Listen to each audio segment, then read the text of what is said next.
My name is Dr. Maya Chin, though my family still calls me Maya the Dropout. The phone call came on a Tuesday morning while I was reviewing quarterly reports for my medical software company. My sister Jessica's voice had that particular tone she reserved for delivering bad news wrapped in fake concern. "Maya, about my baby shower this Saturday," she began. "I've been thinking, and honestly it might be better if you don't come." I set down my coffee. "Go on." "It's just, all my friends from the hospital will be there. Official doctors, you know. Surgeons, specialists, department heads. And you're—" She paused for effect. "Well, you're still doing that computer thing, right? Working from home in your pajamas? I just think the conversation would be awkward for you.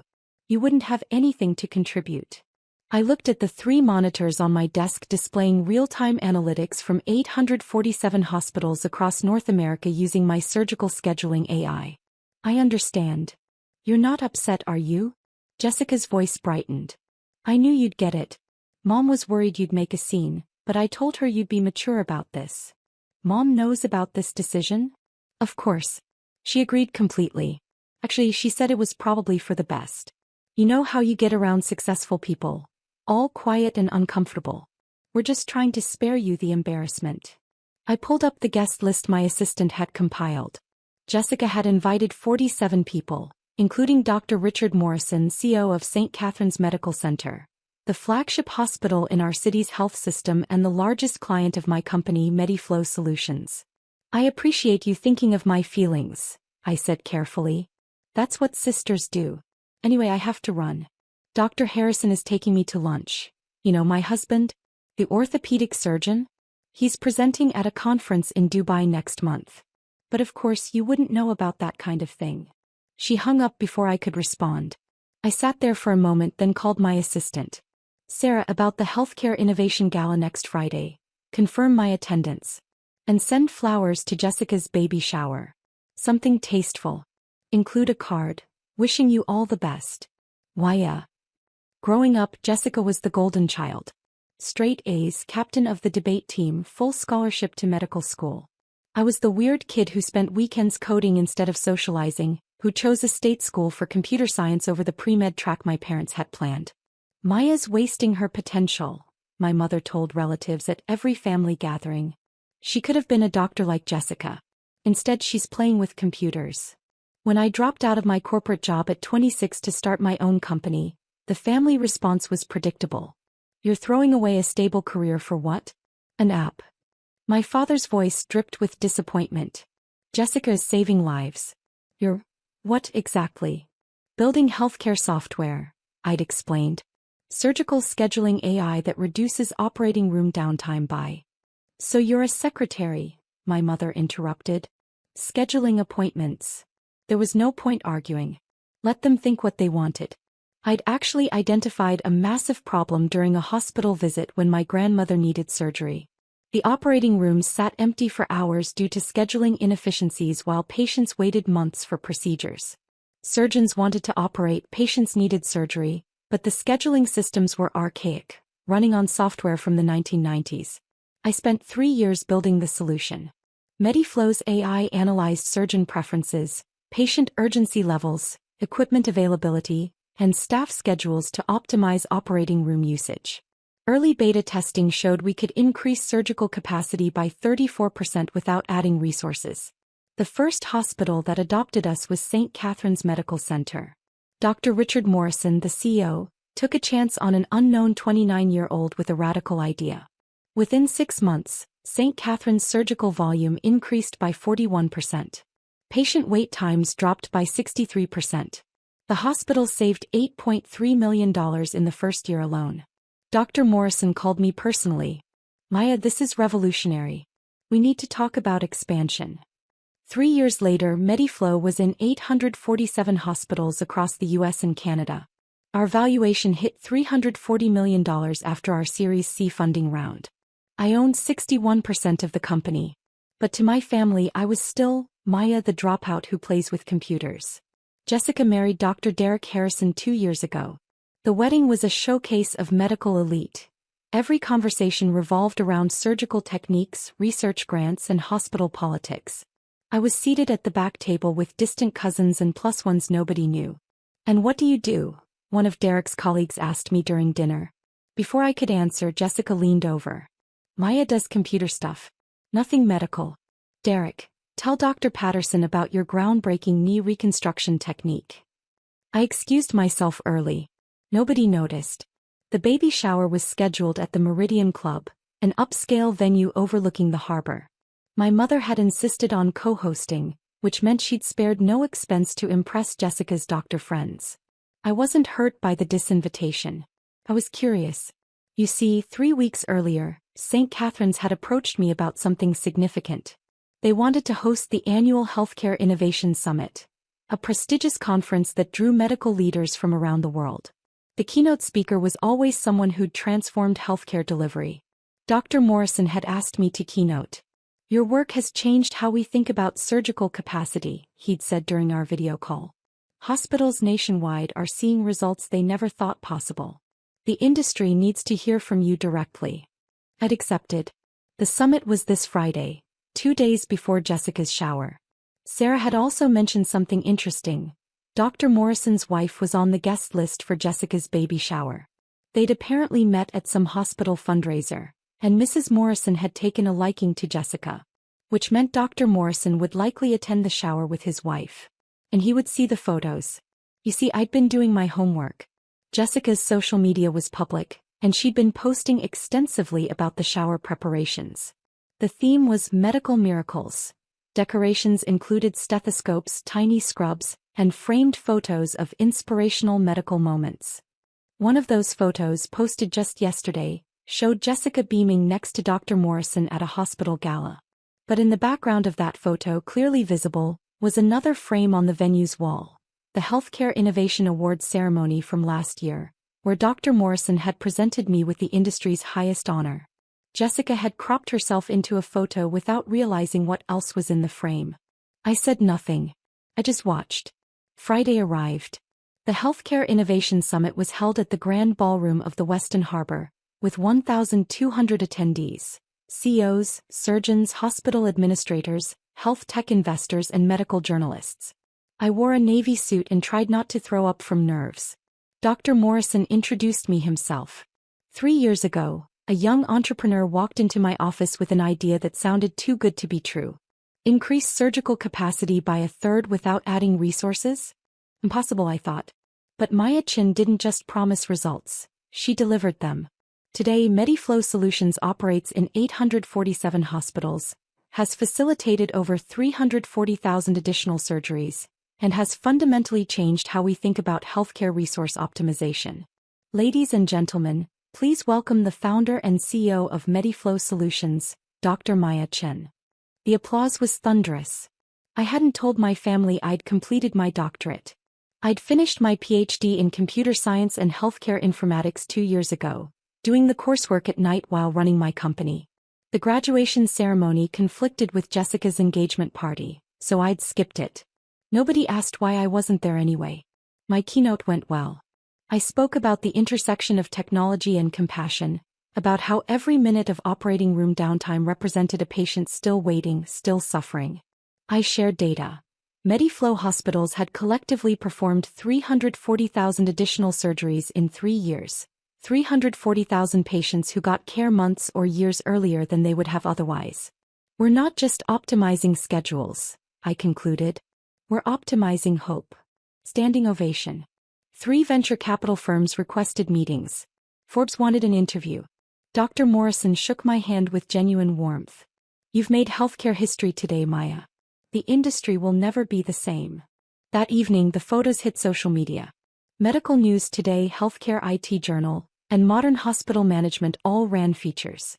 The summit's official Twitter account posted a photo of me receiving a standing ovation captioned, Dr. Maya Chin, MediFlow Solutions CEO, receives recognition for revolutionizing surgical capacity optimization. 847 hospitals. 340,000 plus additional surgeries. One brilliant mind. My phone buzzed with congratulations from colleagues, investors, and hospital executives. One notification stood out. Jessica had posted an Instagram story from her baby shower venue setup. The decorations looked beautiful. She tagged my mother and added, "Tomorrow. Can't wait to celebrate with my real doctor friends. Blue Heart Baby Hospital. I took a screenshot. Just in case. Saturday morning I worked from my home office. A converted bedroom with a standing desk, 3 monitors and a wall of medical technology patents with my name on them. Sarah called at 11 a.m. Maya, you need to see this. He sent me a link to a live stream. Jessica had set up a camera at the shower for people who couldn't attend in person. I watched as guests arrived, admiring the decorations, cooing over tiny medical-themed onesies. My mother held court near the gift table, telling everyone about my daughter, the surgeon's wife. Jessica's always been brilliant. Mom gushed to a cluster of older women. Top of her class, married a wonderful doctor. They're going to raise this baby with such strong values. Education, service, excellence. Don't you have another daughter? One woman asked. My mother's smile tightened. Why? Yes. Well, she does computer work. We don't really talk about it. Oh, the woman said, understanding immediately. A disappointment. Every family had one. I was about to close the stream when I saw him. Dr. Richard Morrison entered with his wife, Eleanor. He wore a casual blazer and carried a beautifully wrapped gift. Jessica practically sprinted across the room. Dr. Morrison. Mrs. Morrison. I'm so honored you could come. She air-kissed Eleanor's cheeks. Please come see the decorations. We've got a whole medical theme. She led them on a tour, pointing out details. And here's our photo wall. Inspirational medical moments. She gestured proudly at the display. Dr. Morrison stopped. His eyes fixed on one particular photo, the one Jessica had posted, the gala picture. But he wasn't looking at Jessica. He was looking at the background. At the framed photo of him presenting me with the Healthcare Innovation Award. Is that? He leaned closer, then pulled out his phone, scrolling. He showed Eleanor something, probably one of yesterday's summit photos. Eleanor's eyes widened. She looked at the photo wall, then at Jessica, then back at her husband. Jessica, Dr. Morrison said carefully, this photo here, the one from the hospital gala. That's a lovely picture, but I'm curious about the frame visible in the background. Is that the Healthcare Innovation Award ceremony? Jessica beamed, missing the tension in his voice. Oh yes. That event was so inspiring. All those amazing medical innovations. Indeed. Dr. Morrison studied her face. Tell me, Jessica, do you know who received that award? The Healthcare Innovation Award is quite prestigious. Only given to individuals who've truly transformed patient care. I'm sure it was well-deserved. Jessica said brightly. There are so many brilliant people in healthcare. There are, he agreed. Your sister, for instance. The room went quiet. Jessica's smile froze. I'm sorry. Your sister. Maya-chan. She received that award. From me. At that ceremony. He pointed at the background photo. In fact, unless I'm very mistaken, that's me presenting her with the award. Which would make this photo rather ironic, given that Maya wasn't invited today. My mother appeared, sensing disaster. Dr. Morrison, I'm sure there's been a... Mrs. Chen. His voice was cool. I'm quite sure there hasn't been a misunderstanding. I presented Maya with the Healthcare Innovation Award last year in front of 1,200 of our industry's leaders. Yesterday she keynoted our summit. This morning, 3 major medical journals are running features about her. And this afternoon, I arrive at a baby shower to discover her own family doesn't know who she is. Jessica's face had gone white. Maya? My sister Maya? But she just does computer stuff. She works from home. She's not.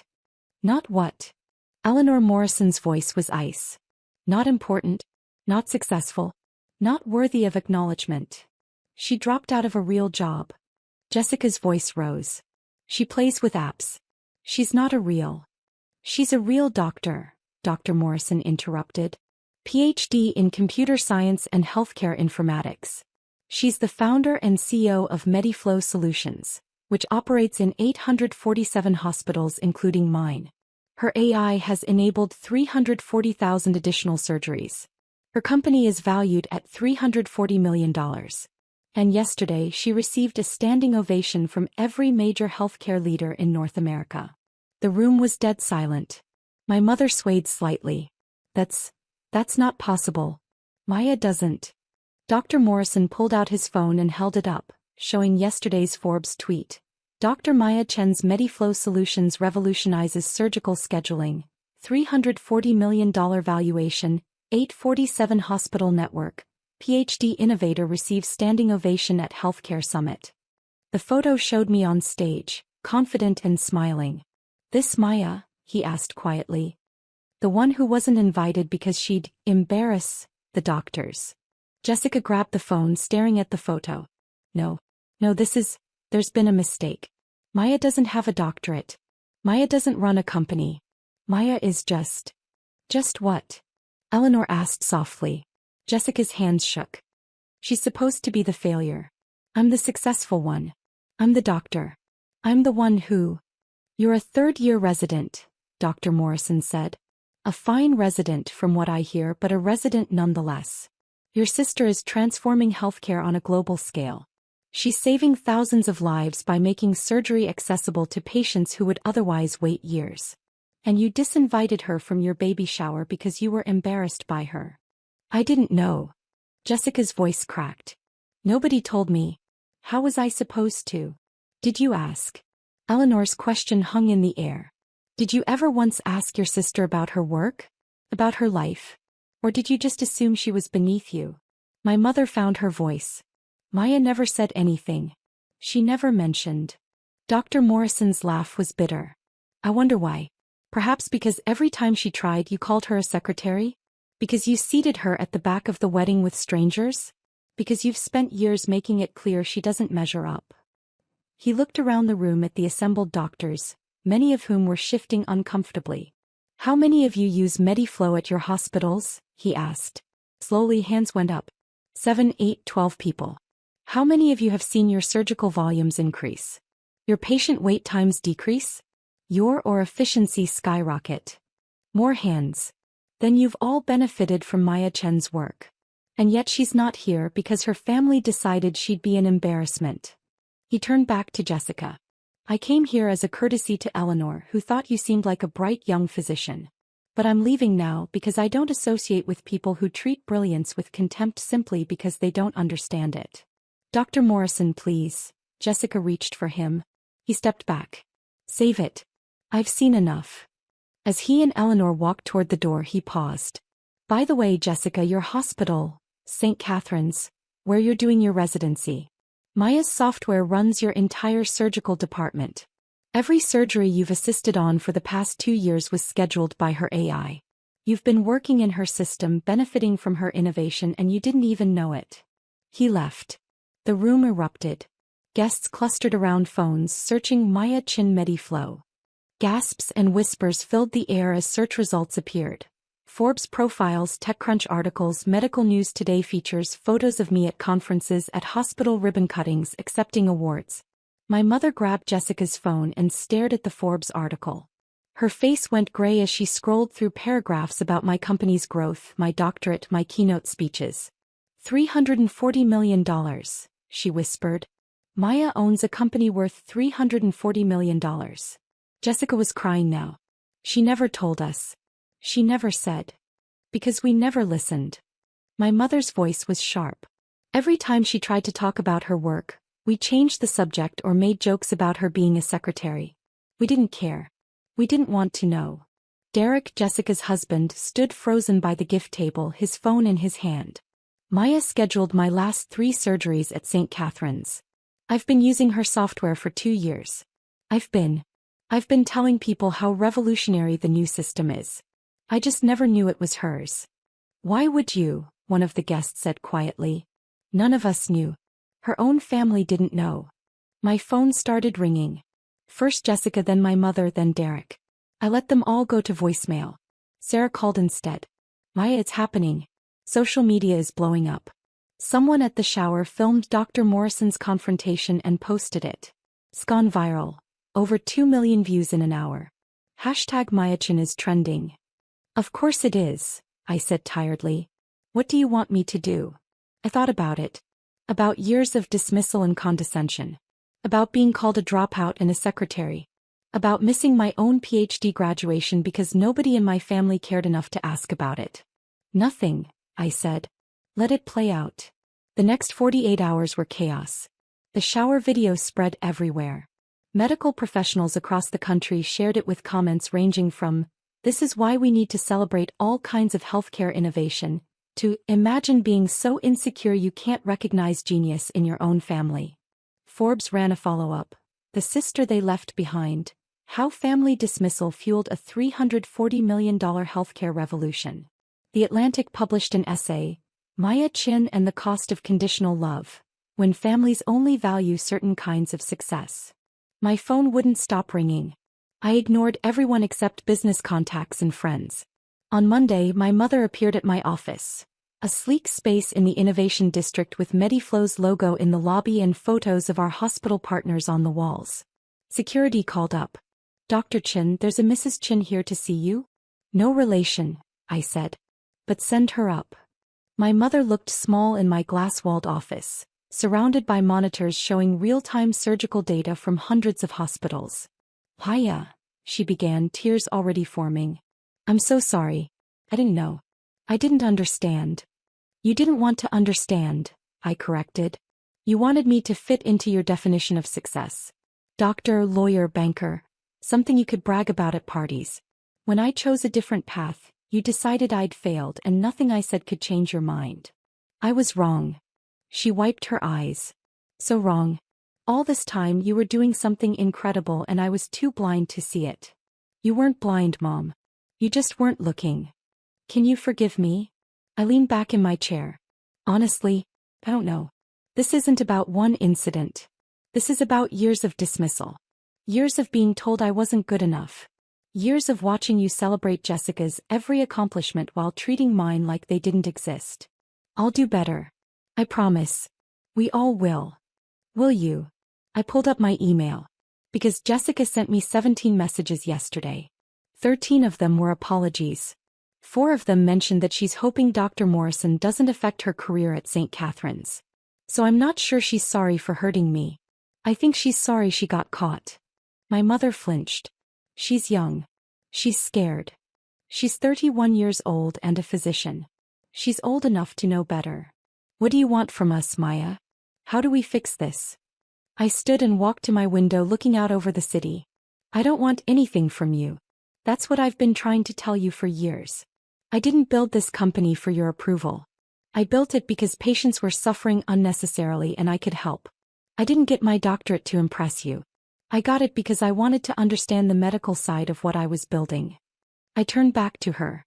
"You can't fix this with an apology, Mom. You fix it by understanding that your love shouldn't be conditional. That success comes in many forms. That maybe, just maybe, the daughter you wrote off as a failure was actually changing the world. You just couldn't see it because it didn't look like what you expected." She was openly crying now. "I love you, Maya. I know you do. But love isn't enough when it comes with conditions and comparisons." She left quietly. Jessica appeared Wednesday morning looking exhausted. "Dr. Morrison hasn't returned my calls," she said without preamble. "HR at St. Catherine's wants to meet with me. Derek thinks I should transfer to a different hospital. My friends are asking if the video is real. My career is imploding." "Is it?" I asked mildly. "You could fix this." Her voice rose. "One word from you to Dr. Morrison, one statement that this was all a misunderstanding." "But it wasn't a misunderstanding, Jessica. You genuinely believed I'd embarrass you. You genuinely thought I had nothing to offer your doctor friends. You were genuinely ashamed of me. I didn't know the truth. You didn't care about the truth. You made assumptions and never questioned them. That's different." She slumped into a chair. "What do you want me to say?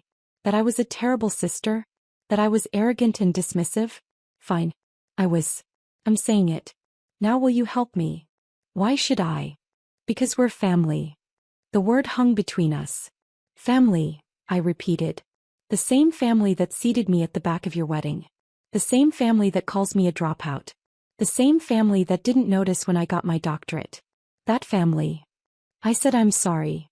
"No, Jessica. You said your career is imploding. That's not the same thing." She was quiet for a long moment. When she spoke again, her voice was smaller. "I looked you up. Really looked you up. The articles, the patents, the hospitals. There's a profile that says you worked 90-hour weeks for 3 years to get Mediflow off the ground. That you maxed out your credit cards and ate ramen for a year. That you almost gave up a dozen times but kept going because you believed in what you were building. She looked up at me with red eyes. I never knew. I never asked. I assumed you were wasting your time and I never bothered to find out if I was wrong. That's on me. Not on you for not telling me, on me for not caring enough to ask. It was the most honest thing she'd ever said to me. I can't fix your relationship with Dr. Morrison, I said quietly. That's yours to repair or not. But I can tell you this. The problem isn't that he knows the truth.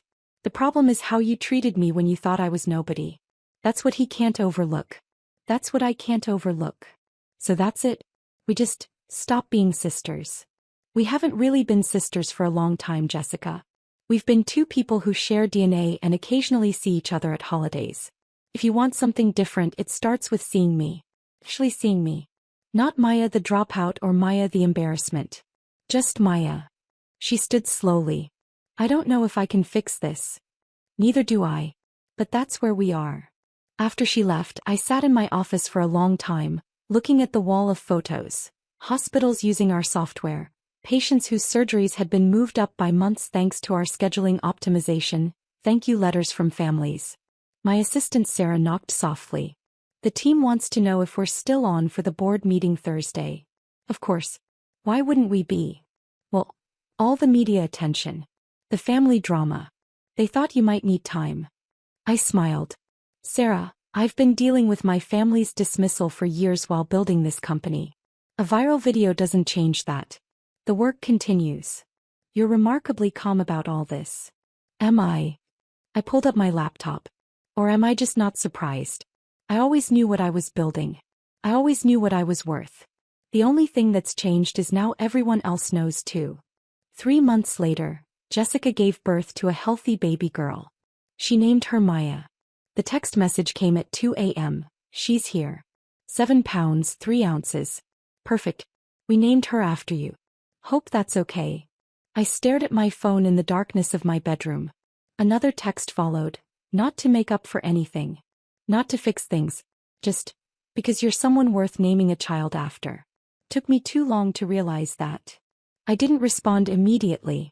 Instead, I got up and went to my home office, where framed on the wall was the Forbes cover from last month. 40 under 40. The Innovators Reshaping Healthcare.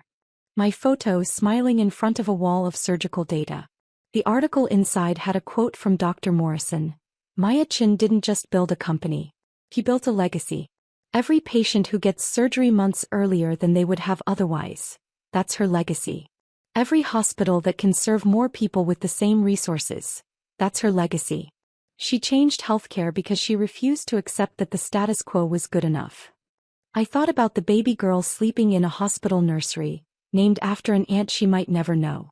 I thought about Jessica holding her daughter, maybe finally understanding what it means to love someone unconditionally, without requiring them to fit a predetermined mold. I thought about my mother who'd started therapy and sent me 1 text a week. Nothing heavy. Just, thinking of you. Proud of you. Love you. No expectations. Just, presence. I picked up my phone and typed, congratulations. She's lucky to have you as her mother. Give her my love. Then, I'll visit when you're ready. It wasn't forgiveness. Not yet. But it was a door left open.